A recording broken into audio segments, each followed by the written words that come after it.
Hello guys, ഇന്ന് നമ്മുടെ നിശ്ചയമായിട്ടുള്ള first day in my life ഞാൻ ഷൂട്ട് ചെയ്യാൻ കേട്ടോ. ഞാനിൽ സംസാരിക്കുന്നുണ്ട്, ഞാൻ വോയിസ് കൊടുക്കാതെ സംസാരിച്ചുകൊണ്ടിരിക്കുകയായിരുന്നു. അപ്പോഴാണ് വോയിസ് അതിൽ നല്ല ക്ലാരിറ്റി ആയിട്ടില്ല എന്ന് മനസ്സിലായത്. അപ്പോൾ എന്ത് ചെയ്താൽ ഇനിയിപ്പോൾ വോയിസ് റെക്കോർഡ് ചെയ്യാമെന്ന് വെച്ചു. വേറെ നിവർത്തിയില്ലല്ലോ, ഞാൻ എന്തൊക്കെയോ സംസാരിക്കുന്നത്, എന്താ സംസാരിച്ചതെന്ന് എനിക്കിപ്പോൾ ഓർമ്മയില്ല കേട്ടോ. നിച്ചുമ്മ ഉറങ്ങിക്കൊണ്ടിരിക്കുകയാണ്. നിച്ചുമ്മ ഉറക്കം വളരെ കുറവാണ്. നിച്ചുമ്മയ്ക്ക് കുറച്ച് ടൈമൊക്കെ ഉറങ്ങുള്ളൂ. അത് കഴിഞ്ഞപ്പോൾ നമ്മൾ തൊട്ടിലാട്ടി നിൽക്കണം. ഞാനിപ്പോൾ എൻ്റെ വീട്ടിലാണ്. 90 കഴിഞ്ഞിട്ട് ചേട്ടൻ്റെ വീട്ടിലേക്ക് പോവുള്ളൂ. അപ്പോൾ രാവിലെ എഴുന്നേറ്റിട്ട് നിച്ചുമ്മ എഴുന്നേറ്റു. കുറച്ച് കഴിഞ്ഞ് ഫീഡ് ചെയ്തിട്ട് അവൾ പിന്നെയും കിടത്തി ഉറക്കുവാണ് കേട്ടോ. നിച്ചുമ്മയ്ക്ക് ഉറങ്ങാൻ നല്ല മടിയുള്ള കൂട്ടത്തിലാണ്. എന്നാൽ കളിക്കുകയില്ല, വെറുതെ ഇങ്ങനെ കരഞ്ഞുകൊണ്ടിരിക്കലാണ് നിച്ചുമ്മയുടെ കാര്യം. ഞാനപ്പോൾ എന്തോ പറയുന്നുണ്ട്, എന്താ പറയണേന്ന് എനിക്കിപ്പോൾ വലിയ നിശ്ചയം ഇല്ല. രാത്രി ഉറക്കമൊക്കെ എങ്ങനെ ഉണ്ടെന്ന് വെച്ചാൽ വളരെ ദയനീയമാണ്. നിച്ചുമ്മ രാത്രിയൊക്കെ എഴുന്നേറ്റിരുന്ന് കരയും. നിച്ചുമ്മ അങ്ങനെ എഴുന്നേറ്റു. നിച്ചുമ്മ റോൾ ചെയ്യാനുള്ള പ്രാക്ടീസിലാണ്. പകുതി വരെയും പോകുന്നുള്ളൂ. നിച്ചുമ്മ നന്നായി ട്രൈ ചെയ്യുന്നുണ്ട്, പക്ഷെ അവൾക്ക് പറ്റുന്നില്ല.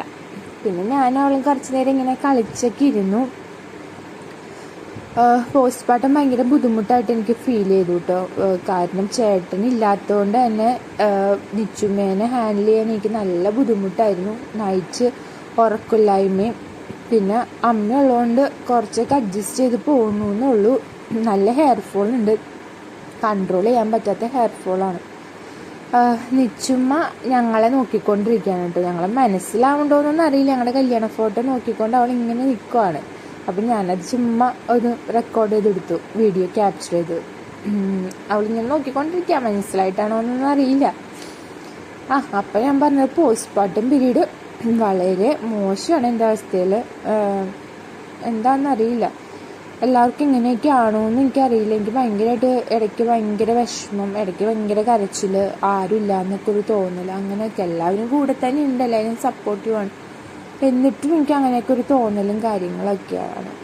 നൈറ്റ് നന്നായിട്ട് ഉറക്കം കിട്ടാത്തതിൻ്റെതായ ബുദ്ധിമുട്ടുണ്ട്. നിച്ചു രാത്രിയൊക്കെ ഭയങ്കര കരച്ചിലൊക്കെയാണ് ചില ദിവസങ്ങളിലൊക്കെ. അതിൻ്റെതായ ടയേർഡാണ്.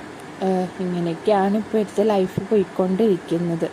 മാറ്റം വരും അല്ലേ, അങ്ങനെയൊക്കെയാണല്ലോ. അന്നത്തെ ദിവസം നിച്ചു ഭയങ്കര അരച്ചിലായിരുന്നു. അപ്പോൾ ഒരു പസി ഫില്ലർ കൊടുത്തു. അങ്ങനെ ഇത് അധികം കൊടുക്കാറില്ല, മാക്സിമം അവോയ്ഡ് ചെയ്യാറുണ്ട്. പക്ഷെ അന്നത്തെ ദിവസം ഒട്ടും പറ്റാത്തതുകൊണ്ട് അത് കൊടുത്തു. പക്ഷെ അവൾ അധികം നേരം വച്ചില്ല, അവളെ തുപ്പിക്കളയാണ് ചെയ്തത്. അങ്ങനെ കുറേ നേരത്തെ പരിശ്രമത്തിൽ നിച്ചു എപ്പോഴോ ഉറങ്ങിപ്പോയി. ഞങ്ങളും ഉറങ്ങി.